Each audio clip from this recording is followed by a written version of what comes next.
Welcome back to the Rev and Evan channel. We're out here at Summit Motorsports Park, one of my favorite tracks. We were here just a couple of weeks ago for the NMRA. We're at the NHRA race, and I got Chris Holbrook here. You guys know this guy, famous engine builder. He's run Factory Showdown. He ran Pro Stock back in the day, and he's running his brand new Factory X Ford Performance Mustang here at the NHRA Summit Equipment Nationals. This is a great class.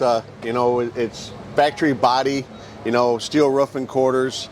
Ford supplies the factory front end and then the body panels, and it's just like your everyday car as far as spec-wise as body. Yep, so they basically took the Factory Showdown format, which is the supercharged Coyote on the Ford, the Copos have an LS, and the Dodges have that brand new modern style Hemi with a blower on it, all supercharged, and it's like on steroids. So the cars are lighter, they've got more of a tube chassis build, and a manual 5-speed transmission. Chris is going to take us through the car. What do you say we take a look? Sounds good.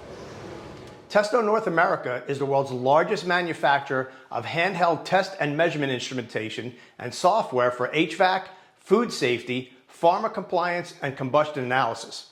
And you can check out Testo at testo.com. So we're going to take the front end off, or we're going to check the engine out.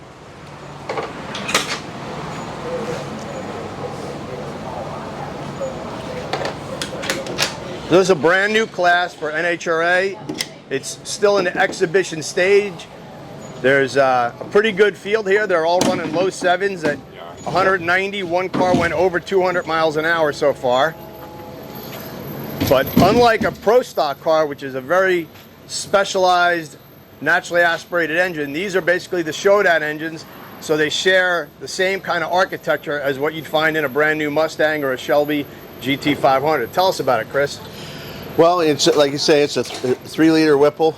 The engine is based off of Factory Showdown, so we can only do so much to the engine.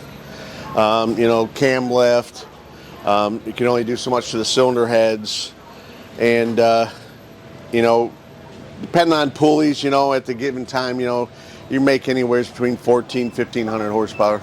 Right, so NHRA keeps the balance of power between the Chevy, the Dodge, and the Ford by changing this, right? The upper blower drive pulley, essentially? Correct. And how big an effect does that have on performance when you go up or down? Well, it's a big effect because, just from the last race, they decided they wanted to help the class speed up a little bit, so they gave us, a 1/4-inch pulley, and that was over 50 horsepower right there. So then now you got to worry about gear ratios and setting the car up for more power. And they also took 50 pounds off the class. So now instead of 2,650, we're 2,600 pounds. Wow. So, and you said how much power? Between 14 and 1,500. Nice. What are you using for EFI? Holley. It's a Holley sponsors a class. It's Holley EFI, and actually it's a nice system.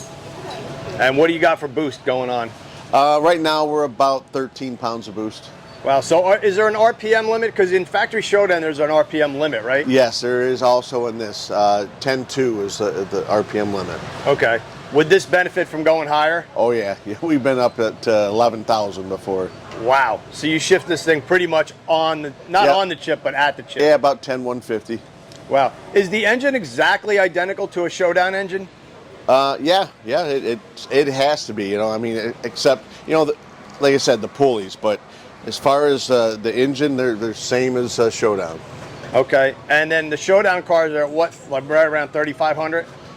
Yeah, Dell's cars got to weigh 3,525, yes. So tell me about the actual build of the car. I know you mentioned steel roof and steel quarters, but from there it's pretty much all-out race car, correct? Yeah, the car was built by Jerry Bickle Race Cars in Missouri. And there's so much work in building one of these because it's steel roof and quarters, and it's not like your normal Pro Stock or Pro Mod car where they take a carbon body and just put it on there. They have to template it and make sure it's factory specs. Matter of fact, Bickle did this car and they said one and done. They're not doing it anymore because it said it took so long and it was just a lot of work. So is this type of car harder to build or easier to build than a Showdown car from scratch? Well, it's, I don't know about it's harder, but it's a lot more money, that's for sure. You know, you get to build this chassis, it's very expensive. Okay, you're first out today. You got lane choice, and we got 3 rounds to run. All right, So 3 rounds. Make sure that you're ready when I come for you. All right, we'll be ready.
And quarter mile we push up to the lanes and we push back, so you don't really need a lot of fuel, and the ice chest helps keep the blower cool and nice cool air charge. What fuel are you running? We're running VP C16. Is that the same fuel as the Showdown guys? Yep. Okay. And then small little radiator. Yeah, small little radiator. We put a small radiator, that way you can put a nice air scoop in here and get the fresh air into the blower. Cool, let's keep going. So some differences up here, motor plate versus motor mounts, right? Yep, we can run motor plates in this class, obviously, and I chose to run an external oil pump on this one, and they do allow that in Showdown. But it's not a dry sump. Nope, it's just external. Okay. And then, so the headers would be different, right? Because on a factory Showdown car, you're limited to whatever unibody type chassis. Yeah, you got to worry about motor mounts and the chassis and the fender wells. Where here it's kind of open, you can build them. Some friends at home, Nick Prydale and the Prydales built the headers, and they did a great job. Yeah, beautiful looking welds, and then you're running EGTs? Yep, EGTs and O2 sensors. We got 10 O2 sensors. We got in each cylinder and in the collectors. Right, and then before we go too far, let's take a look at this Whipple, which is obviously where a lot of the horsepower comes from, right? Yeah, that's big power there. It's Whipple 3-liter. So external Wix oil filter set up there, and this is the other side. There's a coil packs, right? Yep, we're running the coil on plug, the MSD coils. And then we got some struts up front that are built into the chassis, huh? Yes, and lamb struts and carbon fiber brakes. That's one thing that's different from the Showdown. We can run carbon fiber brakes. Now, is that more just for the lightweight or for the performance of the braking? Lightweight, and they actually do stop better. Awesome. And of course, Chris builds his own engines. How often do you do the freshen up on the engines? Depends on how aggressive I get on the tunes. Yeah, there's the carbon lamb brakes, and I'm assuming very low drag, right? Give that thing a spin. Yeah, she rolls pretty good. Low drag brakes, ceramic bearings. Correct. There's not that many, but you're down to pretty much.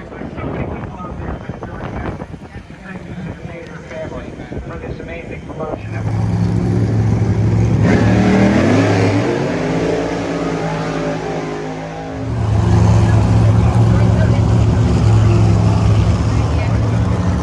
Matt Gill, knowing how tough the Beta motorcycle machine is, got up there and got a little over-amped up on the starting line.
So many differences between this and a showdown car. The Factory X cars are definitely more like a pro stock car, right? Yeah, we run a Ram triple disc clutch. It's 8-inch and a Liberty 5-speed.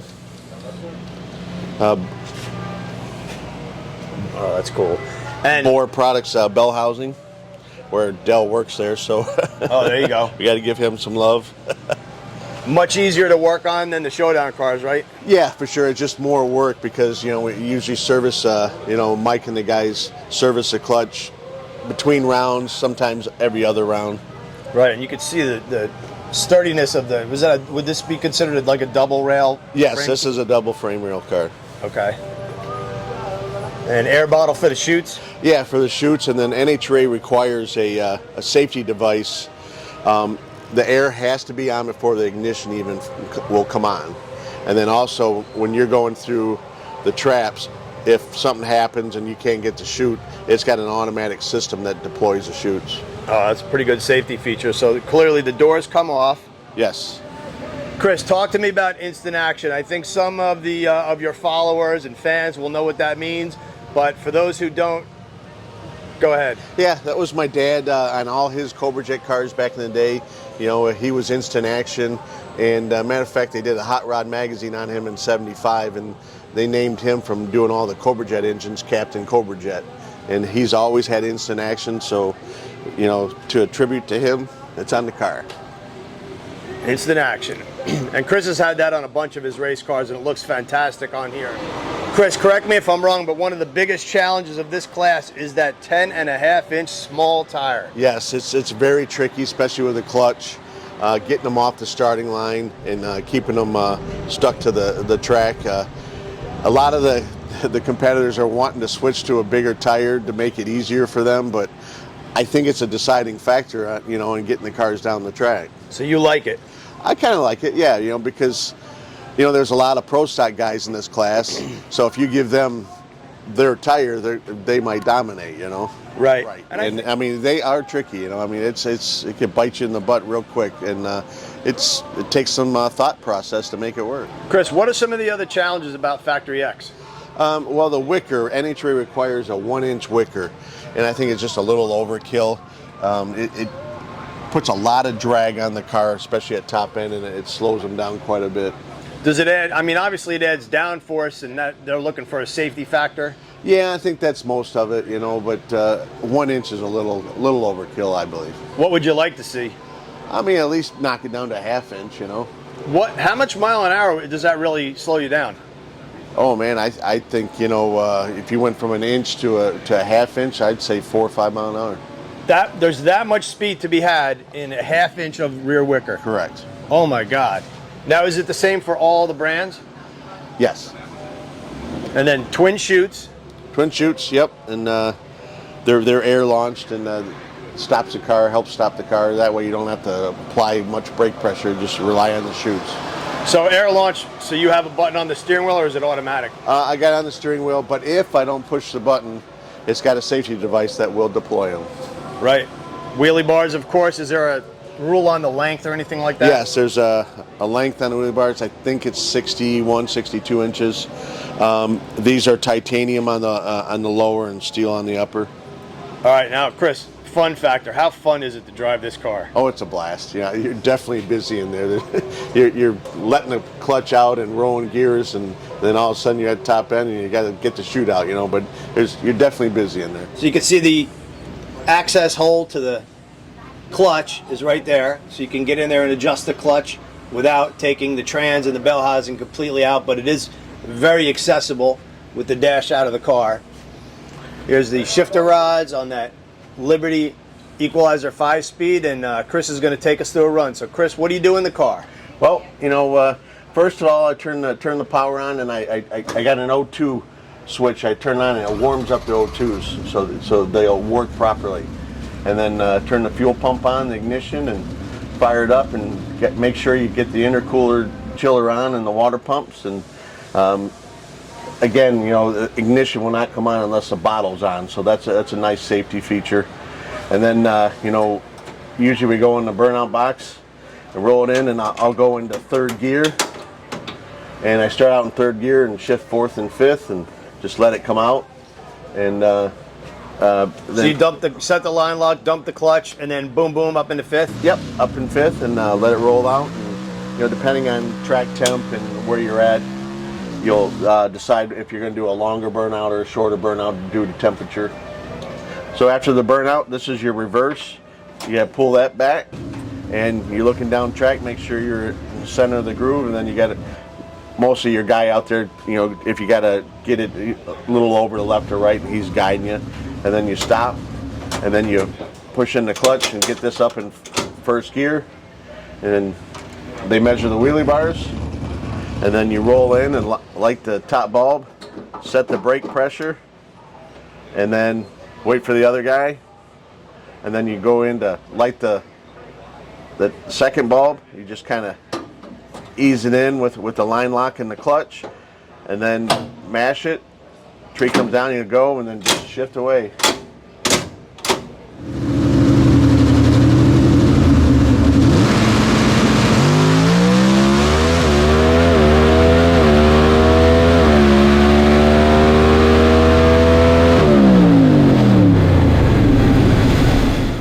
What's the shift point?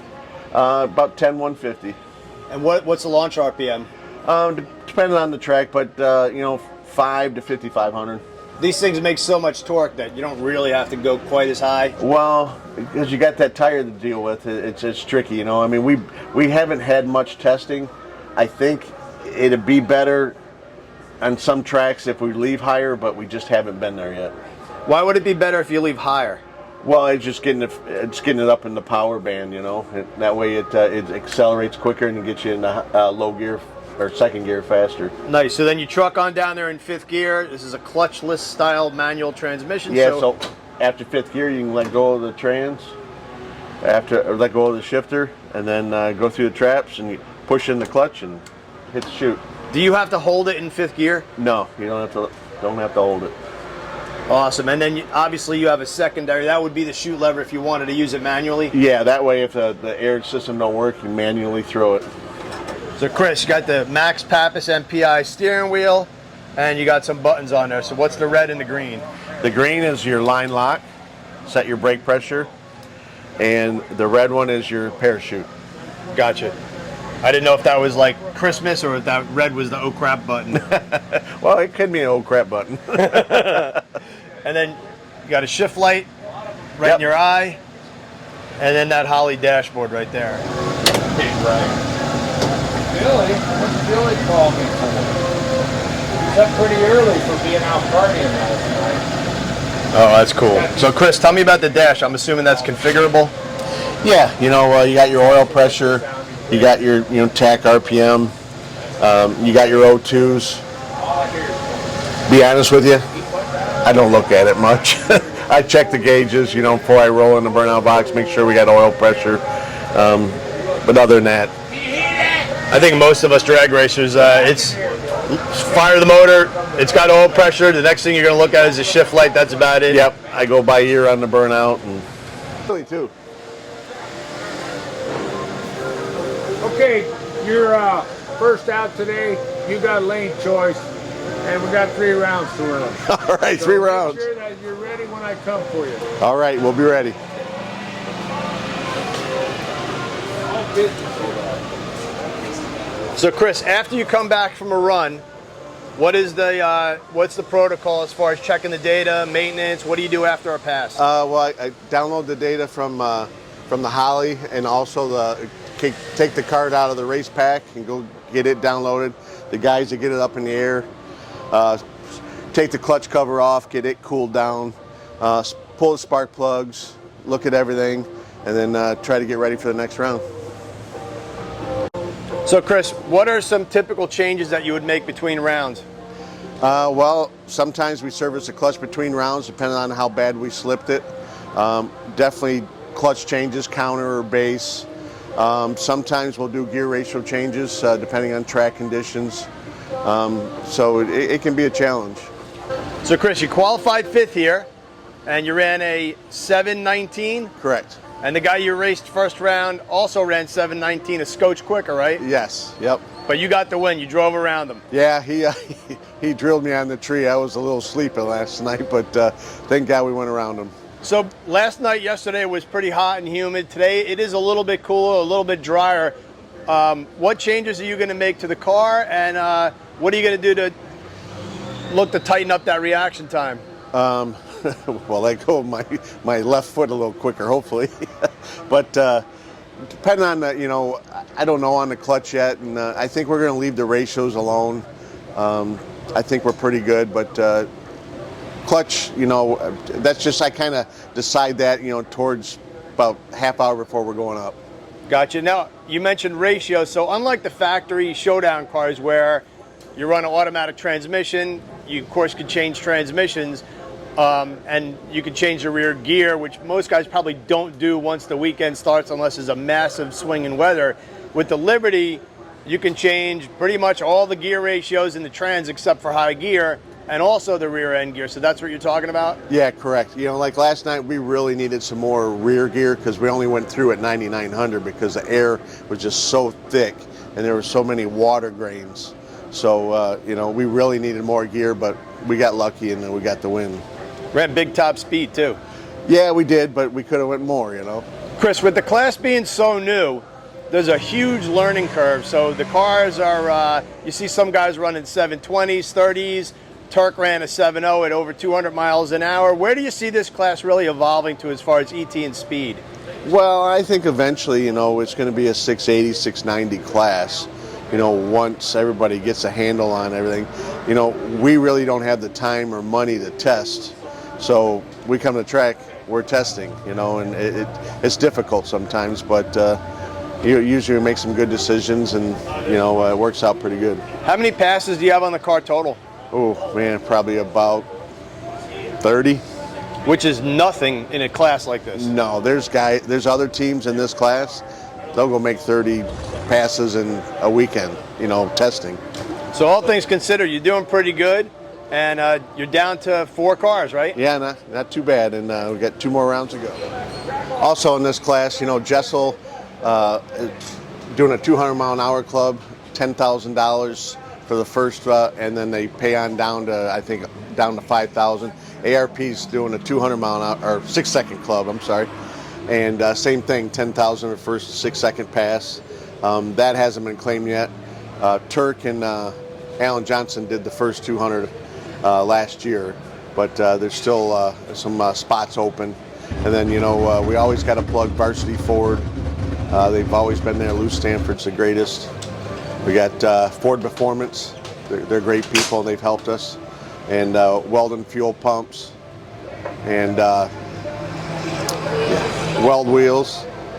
And Whipple Superchargers. Holbrook Racing Engines. Hoosier Tires. They help us. They've made seeing that this class is really tricky with the rear tires, they've been working with us and making special tires, to try to accommodate, to get the car down the track. And so talking about the tires, one thing we didn't really touch on before is the rear suspension. Yeah, it's a 4-link, which there's some adjustment there. There's a lot of things that can help you and a lot of things that get you in trouble. Right, and who goes racing with you? We got my son Dell and my nephew Dominic. I got my wife Holley, my dog Lily, Mike Z, Mike's Collision. He did all the work on this car. He put the whole body on this car in his garage. Got Tom Klein. He helps us out a lot. And Michael Z and Tom's wife keep him in trouble, Betty. Keep him out of trouble. All right, everybody, thanks for checking out the Rev and Evan channel. Please don't forget to subscribe, drop a comment. My man Chris here has got only 2 more rounds to go. 2 rounds. 2 rounds. And hopefully he'll bring home that Wally. But thank you so much, Chris. We always love doing videos with you and your son, Dell. These guys do a great job supporting Ford and putting the blue oval in the winner's circle. So get out there and kick some butt. Thanks, Evan. It's always been a pleasure.